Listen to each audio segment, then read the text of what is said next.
All right, my friends, welcome in. I'm the Kodiak, and today I'm here to talk about how Patrick Surtain, the second, is our Defensive Player of the Year, which means it is locked and loaded, no longer an argument. The Broncos have the best DBs in NFL history.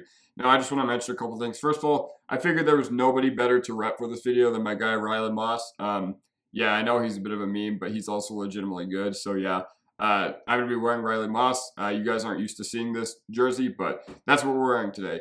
Now, I just want to say a couple of things. First of all, leave a like if you enjoy, subscribe if you're not already. You can always wait until the end. Hopefully, I'll have earned it. My comment question of the day is, how does Patrick Surtain get on your Broncos Mount Rushmore? Does he need more DPOYs? Does he need to win a Super Bowl? Does he need to win more Defense Player of the Years? Let me know. Follow me on Twitter if you like what I have to say on here, at Kodiak Broncos. Let's dive right into it. So, before we talk about Patrick Surtain, I think it's so funny what Surtain has gone through as a Broncos player, because this was a pick that most of our fan base was really, really mad at when it was made. So I just want you to check out this clip from my friends while I was having a draft party at my house the night of the 2021 draft. And this clip just basically speaks for itself. The Denver Broncos select Pat Surtain, Jr., defensive back. Good pick. Good pick. On a night where we wanted to fire. Okay, so I know you heard me groan. I know you saw my friends, walk out the stage or walk out of the frame and fall over. But listen, I think going back to the process of picking Patrick Surtain, if you watch Behind the Broncos, Denver viewed him as like an A1 corner prospect. And when we did pick him, I kind of forgot that he was even an option, because all of our brains were, focused on quarterback. And I was kind of focused on Parsons if he was there. There were so many options we could have gone, just because, our team had a lot of holes at that time. But I heard this from George Paton in person. Like, I heard this literally come out of his mouth in a private setting. Not going to say where, but George Paton told a guy from another NFL front office that Carolina taking Surtain was our nightmare scenario. So they clearly felt some kind of way about Patrick Surtain, felt like he was, some kind of way about him as a prospect as well. And listen, we didn't have a franchise quarterback at the time. I remember seeing something back then that was like, oh, the Broncos didn't have a quarterback, but, trading for Teddy Bridgewater made them feel more comfortable with passing on one in the draft, which, first of all, that's a horrible process. Teddy Bridgewater was like not a difference maker. You should have never traded for him, expecting him to be a difference maker. And he was terrible when he was our quarterback. And the Teddy Bridgewater stance has been really weird over the past few days on Twitter as well. But the 2021 draft has been insane at almost every position besides quarterback, which I think that's the funniest part, because it just proves one thing. Us fans, we don't know anything. Trevor Lawrence, Zach Wilson, Trey Lance, Justin Fields, Mac Jones, all picked in the top 15, and none of them have lived up to what they were supposed to be. So the funniest thing to me is that 90% of this fan base hated the pick. And I'm going to talk about his rookie year real quick, because over the course of like a 9-month period, it didn't, settle in quickly that we had found an elite quarterback, or at least an elite young quarterback. But, I remember kind of waking up one day and I was like, yeah, PS2 him. So he came into a crowded depth chart, because we had Fuller. I think we just signed Darby. We still had Callahan on the team. And Callahan had a rough year. But I remember Patrick Surtain rose up the ranks pretty quickly. I remember his first game against the Giants was one of the only few negative memories I have of him, where he was, one-on-one with Darius Slayton, and Darius Slayton ended up taking like a 60-yard drag to the house. And just from there on out, he just seemed to get so much better. He was so poised. He never panicked. He really, really showed out. I think the first time I really noticed was, week 5 in Pittsburgh, because it seemed like a multi-year NFL veteran in Ben Roethlisberger at the time had literally not tested Surtain at all that game. And yeah, our secondary was Swiss cheese. We didn't end up winning the game, but I remember the next day listening to like Altitude 92.5. They were just like, man, the respect that Ben Roethlisberger showed Patrick Surtain was absolutely insane yesterday. And I was like, yeah, that's true. Like, wow. But I remember the first game he really, truly made a difference was the game against the Chargers at home that year, where we won 28-13. And the reason that matters is because the Chargers were supposed to be a playoff team, then they ended up blowing it. But the Chargers were a really good team, and we beat them by double digits at home. And this was with Justin Herbert. I remember Patrick Surtain got 2 interceptions that game. One of them was returned to the house. So yeah, that's when I really first noticed that Patrick Surtain was going to be special. Also, an added bonus, I think on that interception return, if you guys remember the interception I'm talking about, it literally hit Eckler right in the hands, then bounced right to Surtain. Surtain was clocked at one of the fastest ball carrier speeds that entire year. So I was like, yeah, this dude's going to be special. So over the course of 2, 3, 4 years, it has just been really special watching him play because looking at all the wide receivers he has locked up, I remember also in his rookie year, he played against Jamar Chase, and he held him to 1 catch for 5 yards. Like, he literally, of the guys that I mentioned here, Jamar, Metcalf, Adams, Garrett Wilson, Diggs, and Evans, he has gone either multiple matchups or, there have been signature matchups throughout his career where I was just like, dang, he had that dude in a prison cell. Like, DK Metcalf, week 1 of 2022, 5 catches, 30 yards, and a fumble. Like, yeah. And Adams, unfortunately, did get the better of Surtain in one of their matchups, but that was few and far between. 3 out of 4.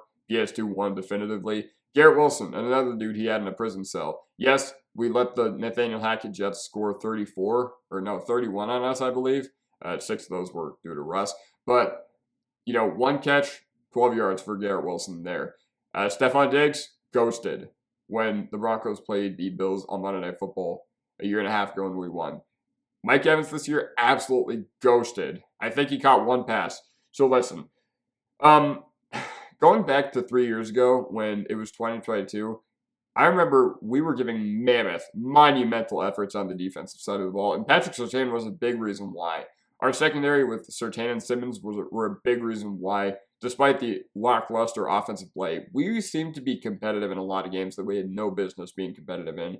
And then he started to gain a lot of respect throughout media circles. Like I know during the Netflix receiver special, not Jamar Chase, but Justin Jefferson, Amon-Ra St. Brown, and Devontae Adams all called Patrick Surtain the best cornerback in the game right now. Now, one thing that's interesting to me is that Jefferson has actually not played against Patrick Surtain, like live game reps. But 2026, I'll be here for it. Absolute cinema.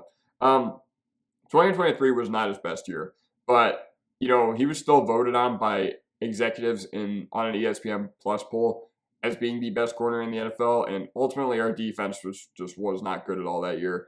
But he had played half that year injured, and what I think has really helped him, ascend his game to the next level is everybody around him getting better this past year. Because the only weak part of our secondary was PJ Locke this past year. Brandon Jones, dog.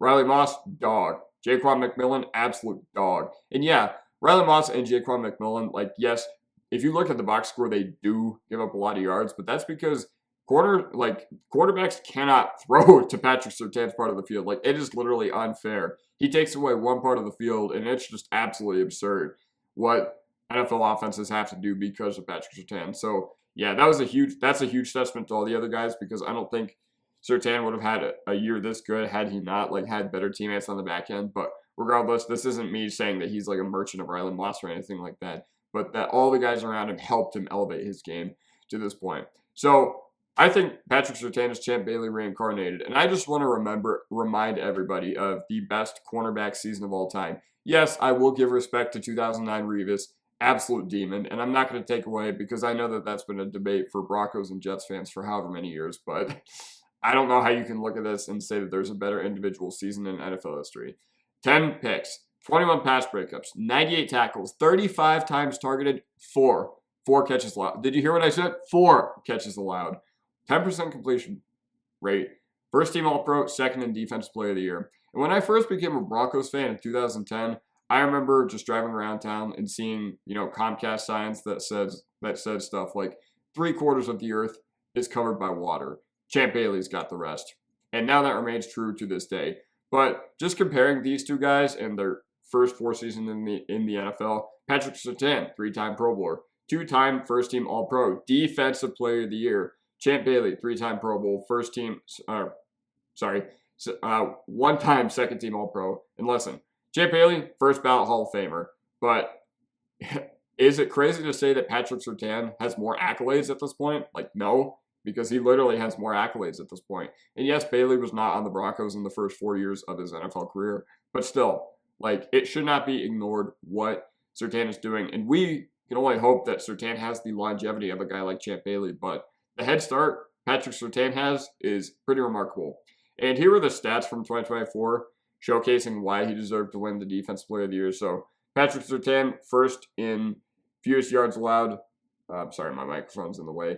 Fewest yards allowed per coverage snap, lowest target rate, 10.9%, fewest air yards per target. And listen, one thing that was absolutely ridiculous when you look at Patrick Surtain's stats from this year, 92 coverage snaps against Pro Bowlers. Ja'Marr Chase, Travis Kelce, Brock Bowers, Zay Flowers, Jerry Jeudy. 6 receptions for 52 yards and an 8.3 passer rating on 16 targets. Also a pair of picks and did not allow a touchdown. Oh, by the way, I just want to mention a couple things. Brock Bowers completely terrorized the league, but Patrick Surtain had that guy in prison cell. I think Bowers only finished the game with like 4 catches for I don't know how many yards, and I just remember Bowers getting lit up by Patrick Surtain. This is no disrespect to Bowers. He is absolutely phenomenal. Had the best pass-catching season from a rookie that we've seen in a long time. Actually, I don't know, because Puka's was pretty special. But what Bowers was able to do at the tight end position was just otherworldly. And we're going to have to see him for a long time. And he's probably going to be a thorn on our side, except for we have Patrick Surtain to mitigate that problem. So, yeah. Also, 2 extremely related stats, both via next-gen stats. Patrick Surtain was on Ja'Marr Chase. This was in our late December game this year. On Ja'Marr Chase on 43 of 56 coverage snaps. Chase was 3 for 27 on 6 targets this past year when covered by Patrick Surtain. So listen, we have been spoiled as Broncos fans. So getting back to the overarching thesis of the video, there is never, ever a better team, that has a better all-time group of defensive backs. Look, I'm biased, but just looking at what the Broncos have historically, it's just absolutely insane. Steve Atwater, John Lynch, Bill Thompson, Justin Simmons, Steve Foley. And I know that Simmons did not play long enough or did not make a difference long enough, especially because, his career was the dark days of the Broncos. But listen, I think you got to throw him in here no matter what. So here we go. Louis Wright, Champ Bailey, Chris Harris Jr., Aqib Tali, and Patrick Surtain at cornerback. And can we throw a guy like Dawkins in there as well? I mean, we didn't see his athletic peak, but he was still a pretty good safety when he was playing with us. And when I think about, what just makes sense and what teams usually have talent at, the Packers usually have insane quarterbacks. The Vikings usually have good wide receivers. They also have insane running backs at certain points too, like, Adrian Peterson, Dalvin Cook are no slouch as well. Cowboys have great offensive linemen. The 49ers have insane insane linebackers, and the Broncos have insane defensive backs. So yeah, how special is Patrick Surtain? So in an era where there is so much going right for our franchise, we finally have a franchise quarterback. We finally have an owner. We have the richest owners in the NFL. We have stability at GM, at head coach. Our head coach is massively blown away everybody's expectations of him. This is our crown jewel. Like Patrick Surtain, our cornerback 1 on our depth chart, our best player on our roster. This is our crown jewel of everything going right. And listen, the Broncos don't really garner a lot of national respect. Like, looking at guys from like the 40s and 50s that are still getting inducted in the Hall of Fame who played for teams like the Packers and stuff like that over some of the Broncos names, like, it's just been absolutely ludicrous. But everyone respects Patrick Surtain. Like, whenever there's a debate about the best cornerbacks in the NFL, everybody always says, oh, Pat's won. And it's just what's commonly accepted at this point. So here's the final voting from Defensive Player of the Year. Patrick Surtain, 26 first place votes, 11 second place votes, 2 third place votes, 4 fourth place, 5 or 1 fifth place. I don't really know who voted for him to be 5th place.